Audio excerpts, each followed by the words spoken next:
Yo, yo, yo. Yo,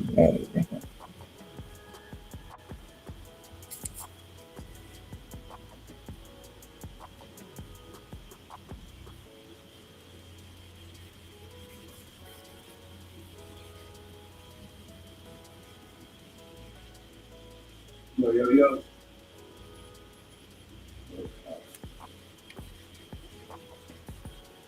I apologize about the stream looking so bad. Hopefully it fixes itself. I don't know if it's my Wi-Fi or what, but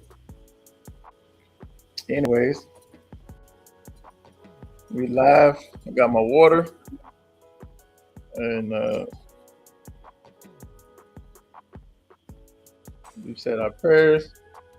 And I should go get got some nice music tunes for y'all to listen to right quick. And I should go get some holy oil and put it on this Wi-Fi router. Make sure that it ain't the Wi-Fi that's going crazy right now. But anyway,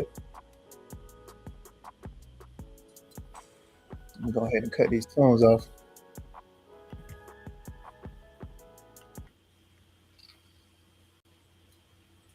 Take a quick sip. Got a minute left. Got a minute left. Take a quick sip.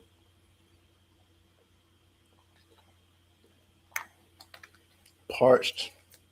Had a good leg workout today. It's crazy that I've been seeing like a lot of uh folks like going against like working out, like saying that working out isn't biblical. I don't know what's up with that. Like, why is working out going against the Bible? Like, I understand like some things we can start to idolize, and I understand how we can kind of fall into like putting things before God and stuff like that. But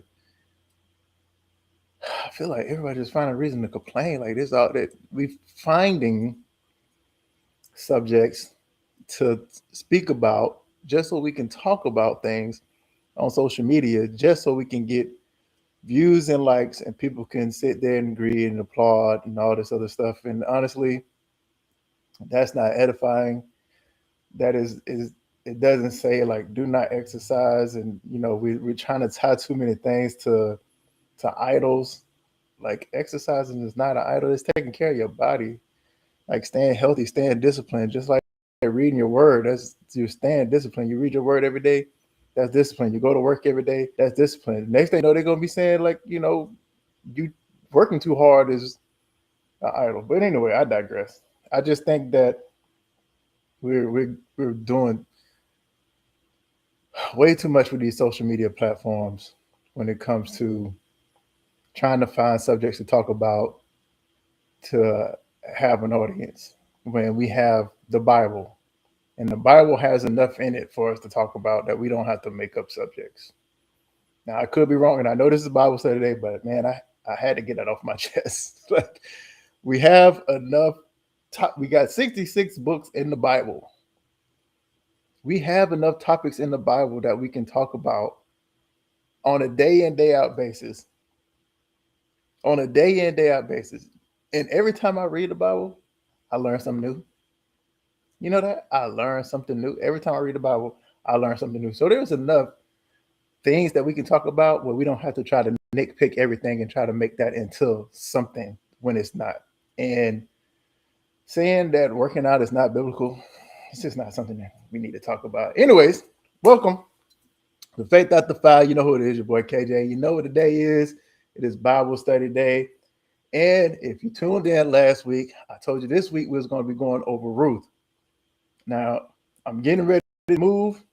I'm moving from where I'm at, moving back down to San Diego. So I was going to do Judges, a little bit of Judges and Ruth together. But I've been kind of busy. I've been doing other stuff, and I'm doing the Genesis series. So I decided that I'm just going to do Ruth. And then I'm going to try to do a piece of Judges, the book of Judges next week. And that's going to be the final Bible study for I don't know how long, because as soon as I check into my new command, I'll be getting underway. So I'll have to try to figure something out. Maybe I'll do some recordings and just upload them before I get underway. Either way, I'll figure it out, and try to keep the channel going and try to keep the teaching going. So Today we're reading the book of Ruth. Hopefully, if you was here last week, you already read the book of Ruth, and hopefully you've already read the book of Judges. And as we go over this, as always, God is sovereign. He has the first and last vote. And we're going to be reading the Bible, as always, front to back. We're not going to be putting our truth into the Bible. We're going to let the Bible pour its truth into us, because this is God's word, and we're not God.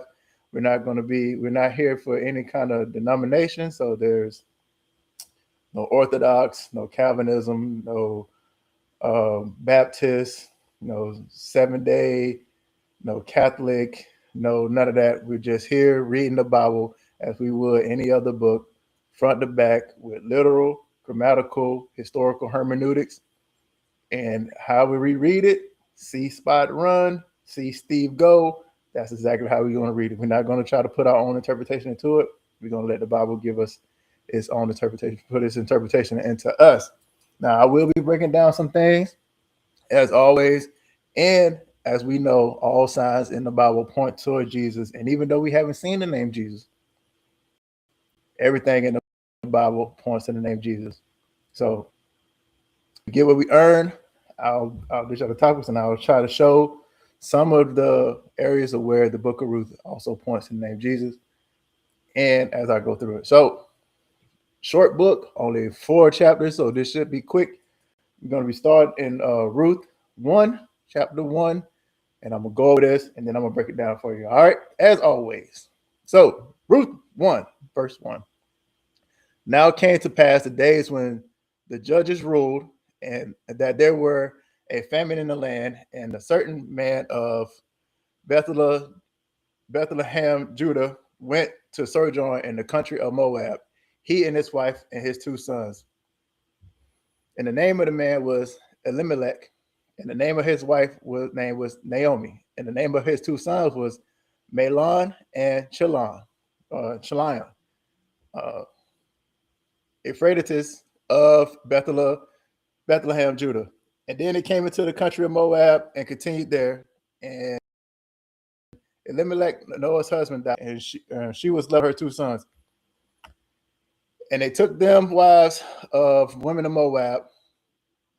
And the name of one was Orpah. It's not Oprah.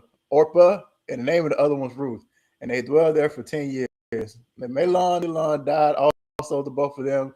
And the woman was left with her 2 sons, her husbands. And she arose with her daughters-in-law, that she might return out from the country of Moab, from where she heard the country of Moab, how the Lord had visited in the people and given them bread.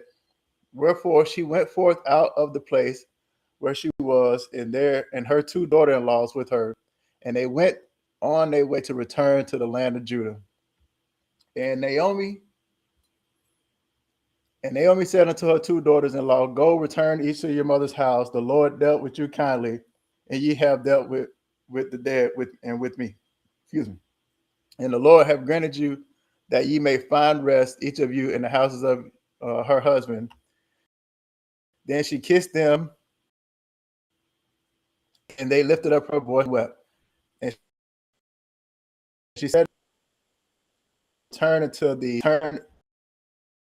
And Naomi said, daughters, why will you go with me? Are yet ye any more of my sons in my womb, and that they may be your husbands? Turn again, my daughters, too old to have a husband. If I should say I have hope, if I should have a husband also at tonight, and should bear. All right. So I'm gonna skip down to verse 14. And lifted up their voice and wept again. And Orpah kissed her mother-in-law, but Ruth clave unto her. And she said, Behold, thy sister-in-law is gone back to her people and unto her gods. Return thou after thy sister-in-law. And Ruth said, Entreat me not to leave thee, or return from following thee. But whether thou goest, I will go. And whether thou lodgest, I will lodge. And thy people shall be my people, and thy God.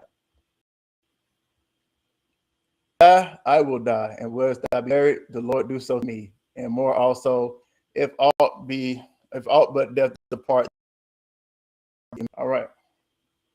So Naomi, all right, quick synopsis. Naomi has a husband dies. She has two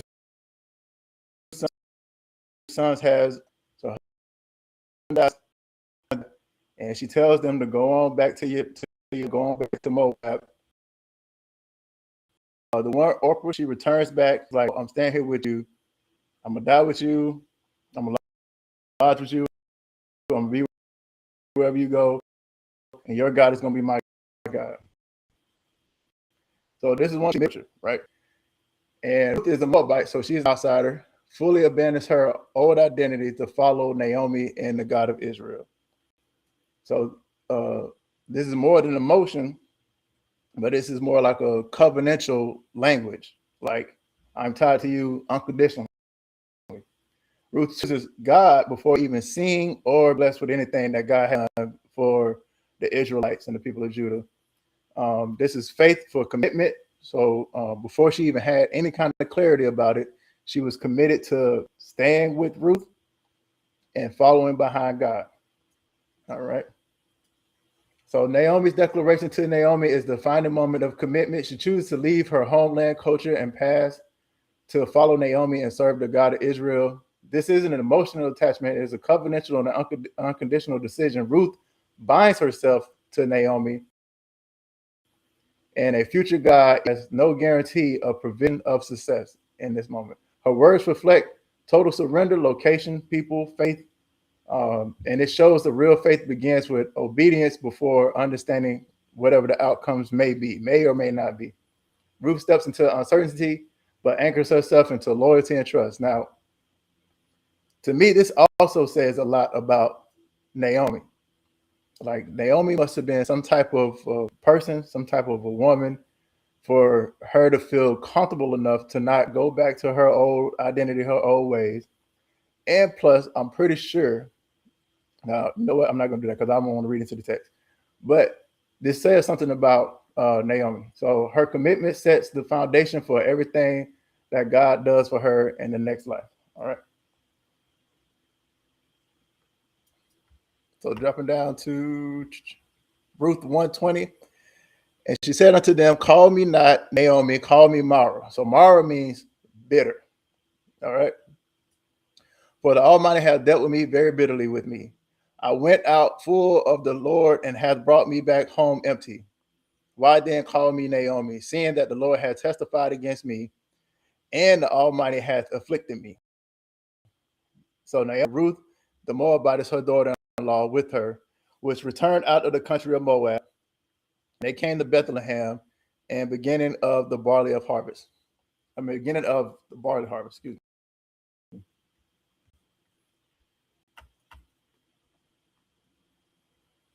All right. So like Naomi is overwhelmed with her losses, right? She tries to rename herself Mara, which again, Mara means bitter.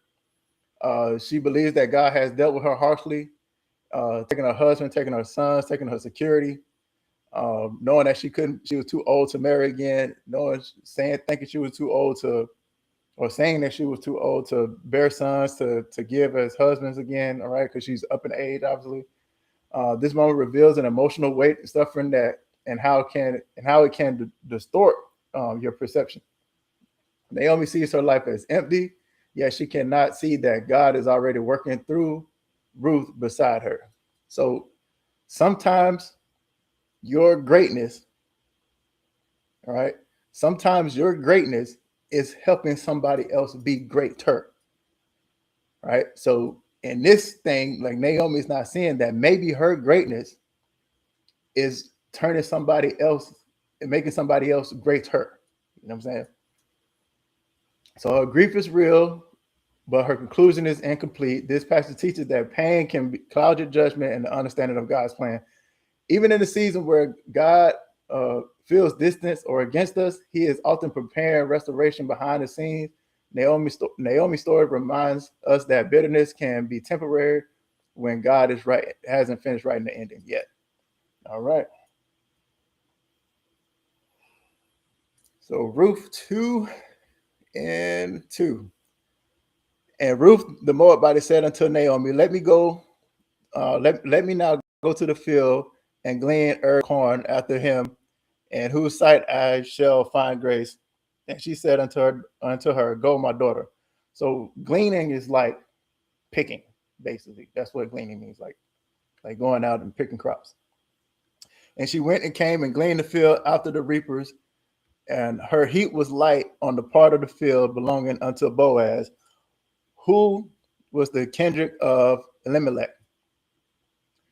So the reapers would go out first, and then the rest of everybody would be able to go and glean corn.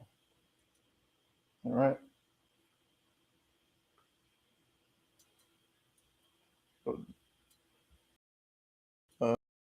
Uh, Boaz came and he said unto the Lord be with you. The Lord bless thee. Then said Boaz unto his servant who was set over the reapers, and the servant that was set over the reapers answered, it is the Moabitish damsel that came back with Naomi out of the country of Moab.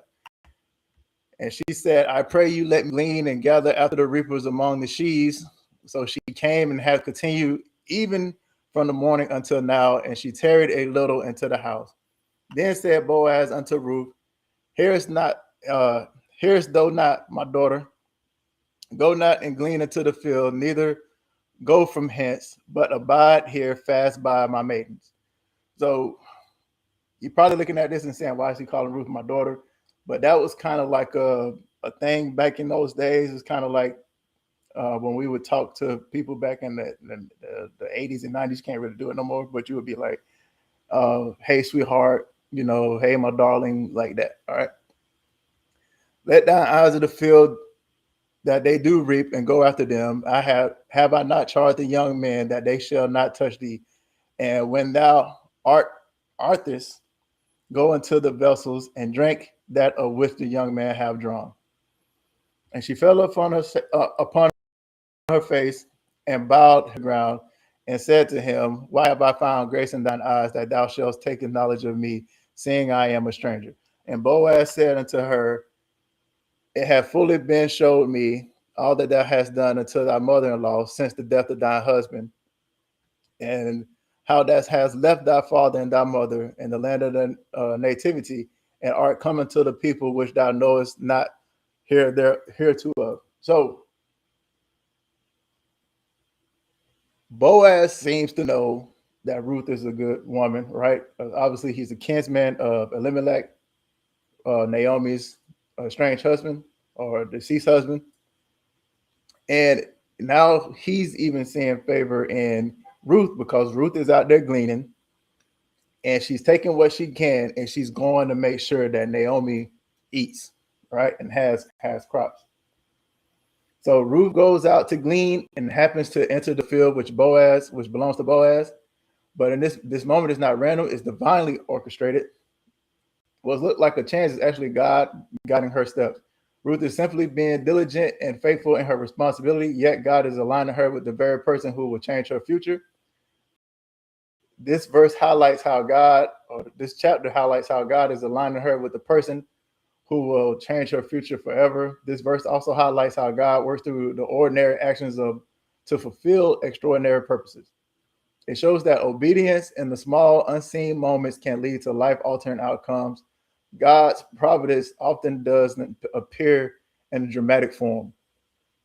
So these are subtle day-to-day things, right? The subtle day-to-day things that we kind of take advantage of, that we don't think about, that she's just out there doing. She's just being what we would say a good person, and she's making sure that Naomi's taken care of because she knows Naomi doesn't have a husband. She doesn't have boys. The other girl left. So she's just making sure that Naomi is being taken care of, and she loves Naomi, and she also loves God. So it shows up in the time and placement and opportunity. Ruth didn't know that she was stepping into her purpose, but God did. All right. Compass thou work, and a full reward be given to thee, the Lord God of Israel. under whose wings thou art come to trust. Then she find favor in thy my Lord. I like the way I said it. For that has not comforted me, and for thou hast spoken friendly unto me, thine handsman, though I be not likened unto one of thy handsmen, handmaidens. And Boaz said to her, at mealtime, come hither and eat bread, dip thy morsel and thy vinegar. And she shall set beside the reapers and reach her parched corn, and she did eat, which was sufficed and left. And when she was risen up to glean, Boaz commanded the young man, saying, let her glean even among thy sheaves, and reproach her not, and let her fall also into some handfuls of purpose for her, and leave them that she may glean them and rebuke her not. So Boaz is basically saying, hey, you can come eat dinner with me, right? Once y'all get done.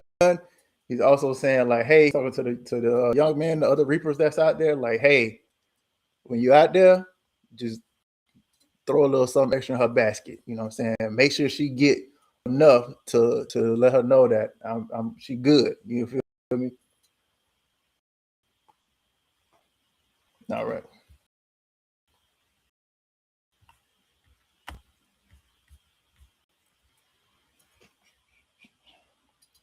All right, Ruth chapter 3. Then Naomi, her mother-in-law, said unto her, my daughter, shall I seek rest for thee, that I may be well with thee? And now it is not Boaz of our kindred, with whose maidens thou wast. Behold, he winnoweth barley tonight in their shining floor.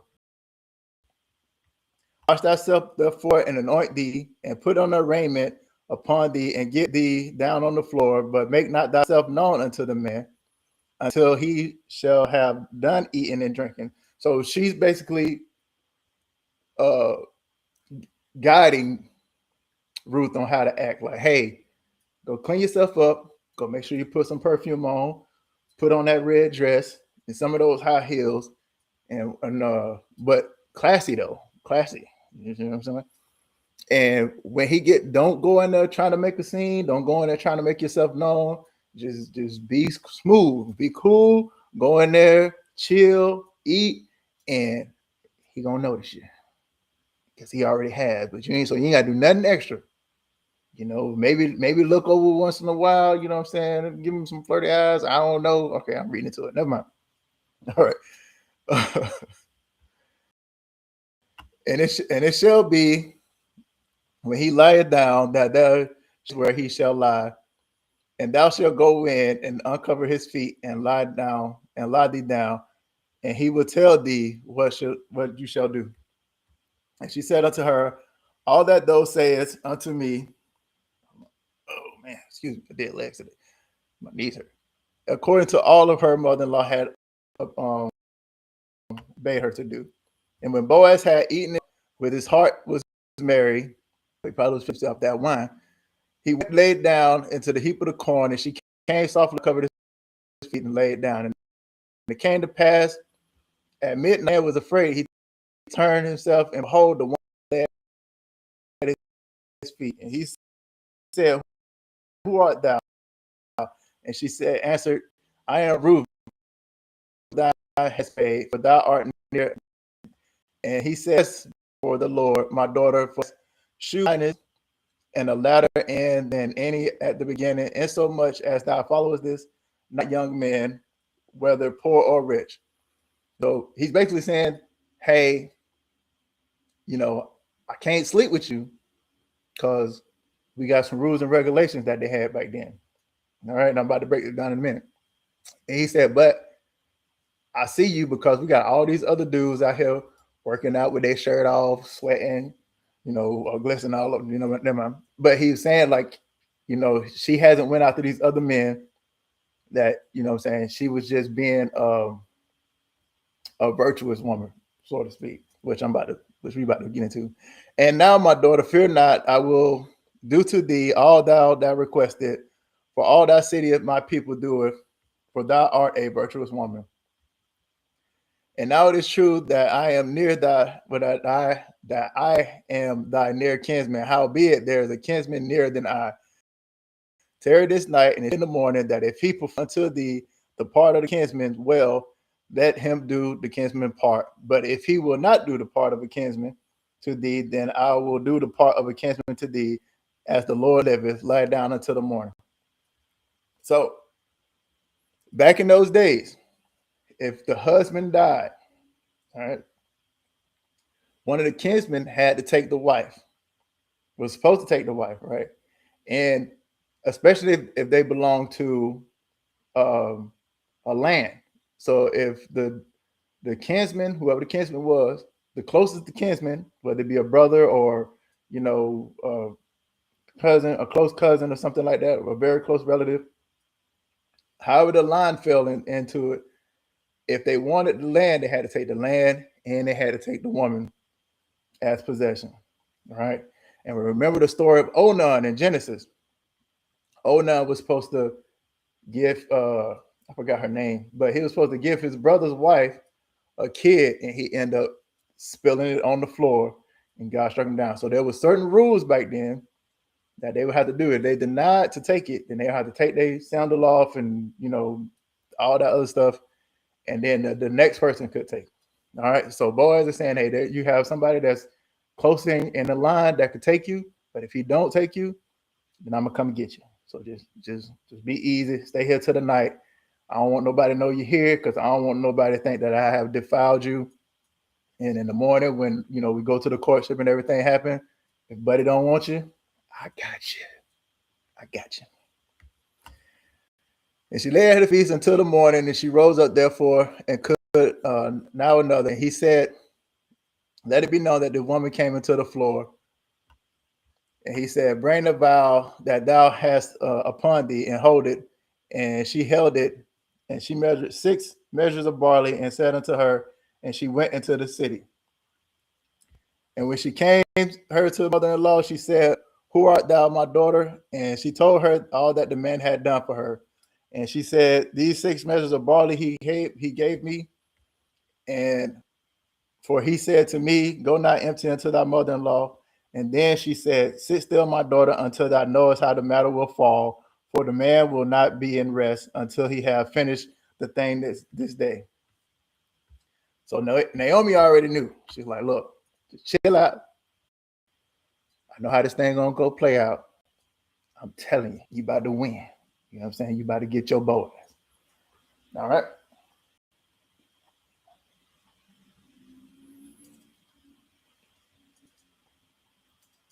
Should be on Ruth.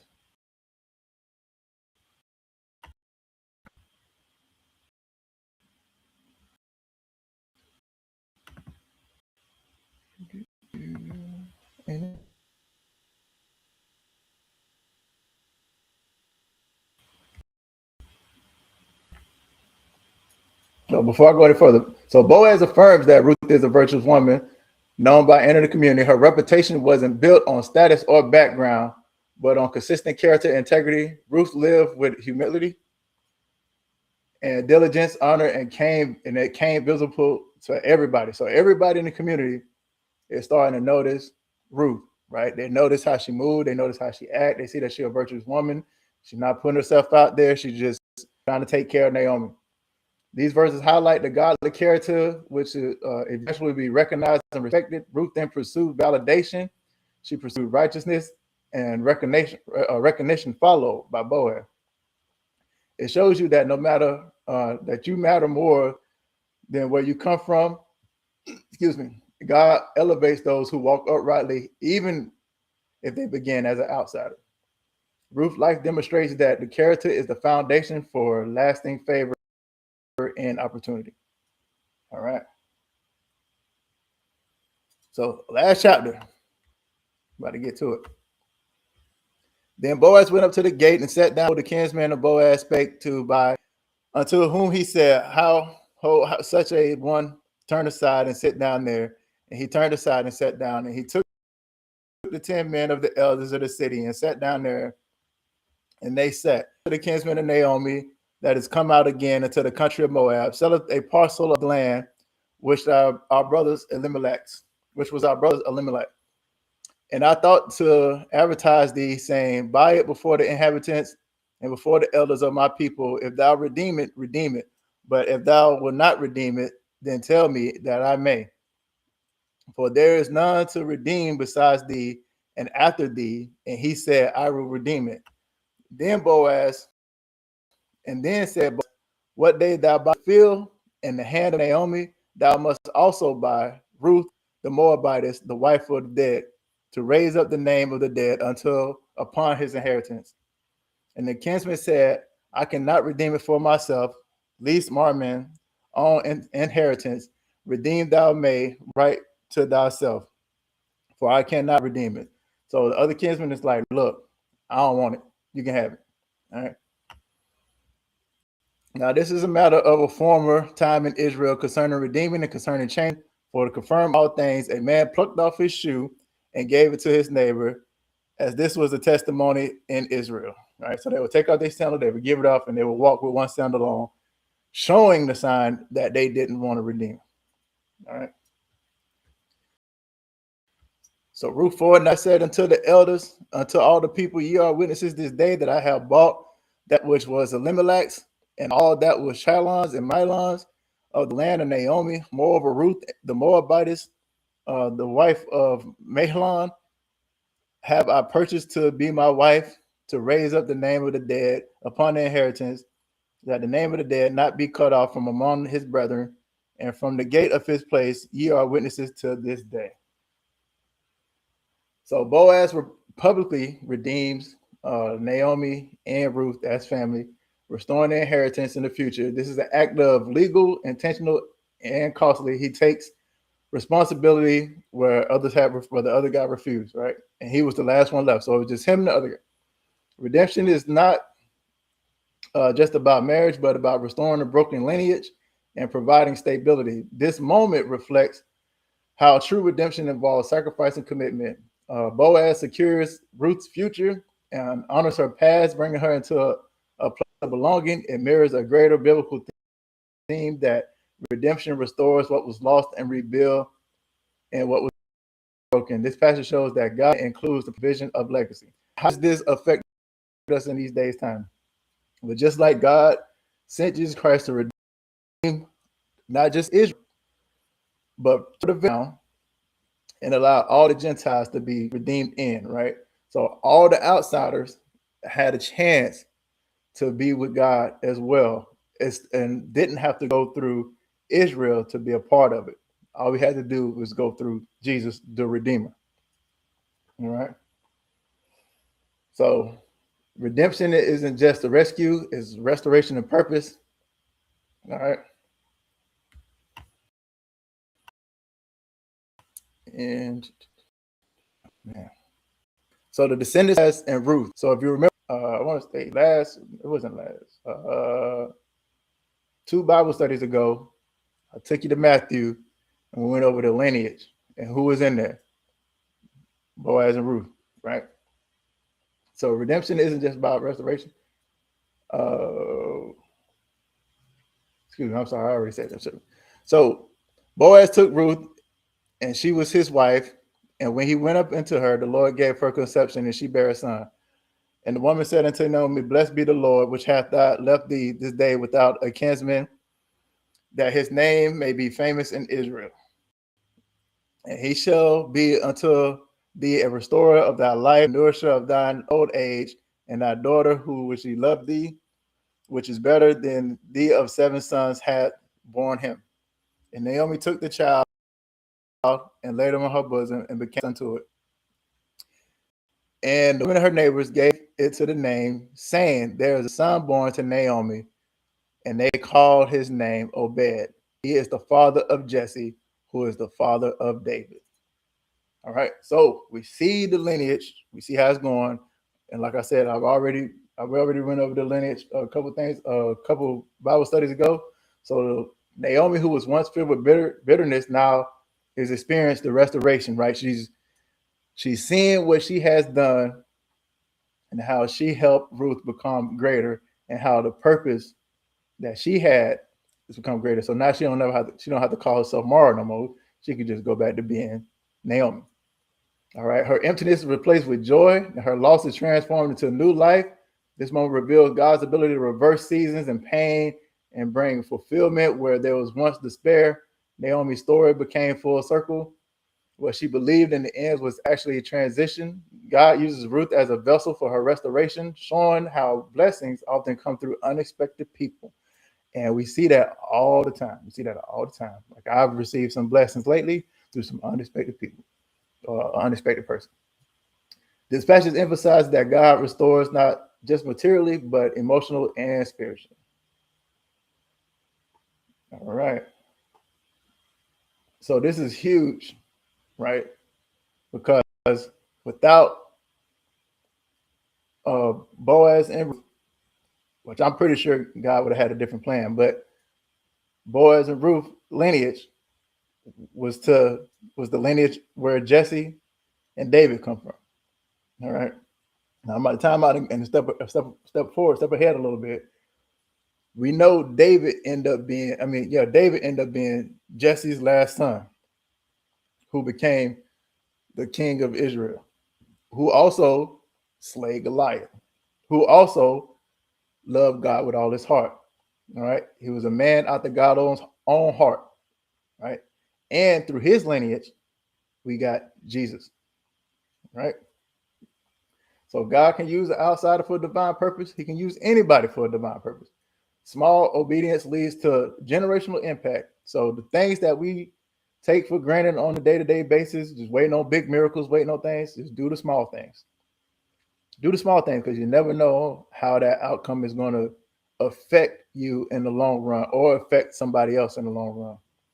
So Ruth's story ultimately connects us to the Messiah, and this is one of the most important books.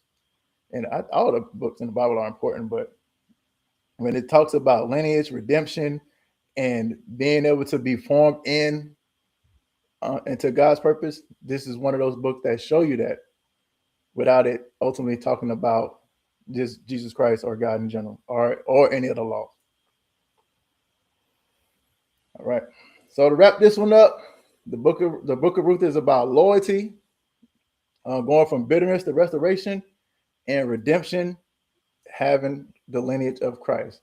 So God is always working, even in silence, even when you're suffering, even in ordinary moments, to bring about redemption and purpose. So don't never forget that. Always walk in the things that you're supposed to walk in. Always be obedient and always do the small things that you're supposed to do. All right. And that's it for today's Bible study. I hope y'all like it. Don't forget, next week I'm going to be going over the first part of the book of Judges. And then I'm going to have to take a break for I don't know how long. We'll see. But I'll catch y'all next time. Y'all know who it is. Your boy KJ. Love y'all. See y'all next time. Peace.